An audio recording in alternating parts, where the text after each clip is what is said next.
She ripped open and read the large stamp on the outside. The stamp said urgent. Inside the envelope, she found a $100,000 fine. She felt her heart start to race. She needed to figure things out. She called the right people and found out what was really going on. Sandy Martinez lived in Florida. She knew that she could have been worse off, but it certainly wasn't the best place to live either. She felt like her home was small enough to qualify as a sardine can. She had barely any space because of two main issues. In her area, the jobs weren't exactly paying a decent wage, and every single paycheck she earned had to be juggled between all of the different payments she had to make. So the other issue was that the housing market was in shambles. This meant that her mother, and her daughters were all under one roof. But the biggest thing to come was the driveway. Two of Sandy's children were working women. One of them also had an old car that they spent months saving up for. Their driveway had 4 cars squeezed onto it. It was a nightmare for the family, but it seems that the government would also take issue. Wheel of 2 of the cars would often rest on the lawn instead of the cement driveway. It was only 1 foot over the line. San looked at the fine in the envelope. Did they really have no sympathy? But this was unfortunately only the beginning. The next step was to have an inspector come in and check to make sure they were parking on the driveway correctly. Sandy sat on her back porch, holding her coffee cup in a furious, white-knuckled death grip, waiting for the inspector to come and give the green light. But he never came, even after she left countless voicemails at their office. So, she figured the matter was settled. But that wasn't the case. The law in the town of Lantana states that all off-street parking spaces, including driveways but not including parking spaces located in swale areas as permitted by sections 17 to 34, shall be asphalt, concrete or block, and shall be hard surfaced and in good repair and compliance with town codes.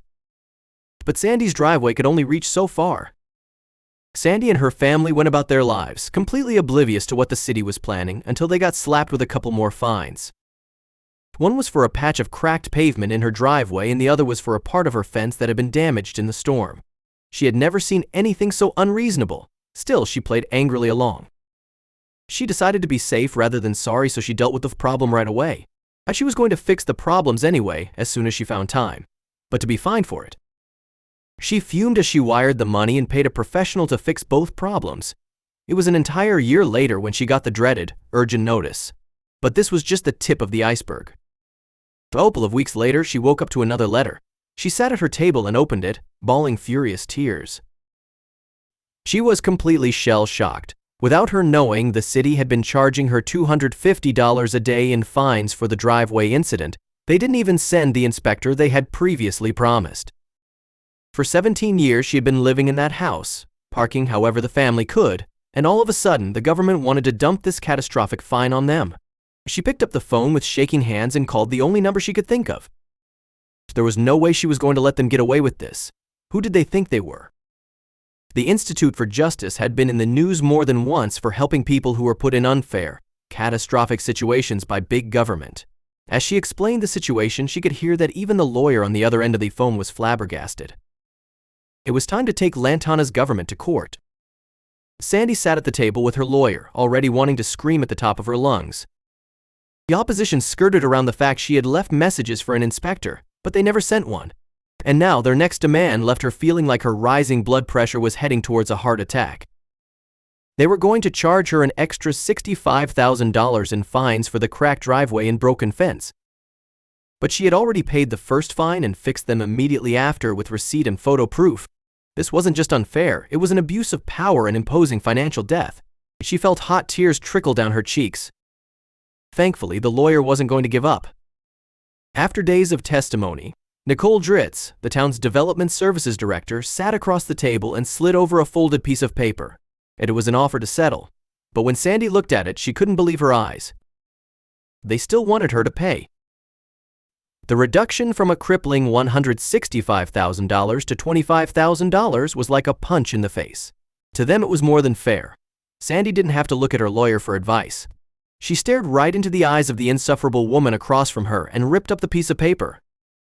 Section 6 to 30 of the Code of Ordinances could stuff it where the sun didn't shine.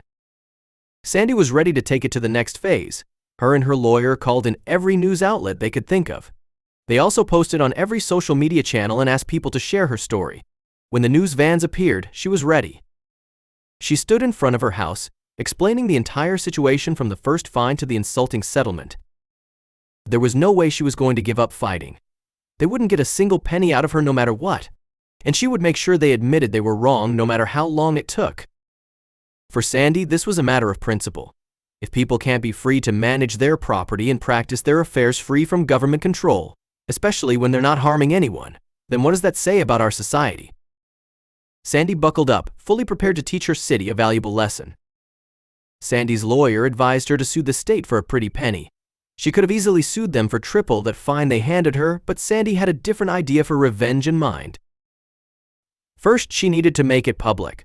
I've been living here for 17 years now and I'm being fined over $160,000 for parking on my own property, she said at the press conference in front of her house. Sandy also stated that she sent voicemail after voicemail to the town asking them to send an inspector, but she got tired of playing phone tag. However, the city refused to acknowledge this as evidence, so Sandy devised a brilliant plan. All she needed was the help of her trusted lawyer. After Sandy reached news stations all around America, it was time to take her case to the court. With the help of her lawyer, she managed to fish a record of her phone calls and supply it as evidence. She was seeking a declaratory judgment from the court that supported her lawsuit, claiming that the fines imposed on her are unconstitutional. But what did that mean? Sandy wanted the city to not only admit they were wrong, but she also wanted their behavior to ultimately become illegal so as they couldn't threaten anyone else with such severe and unjust fines and treatment.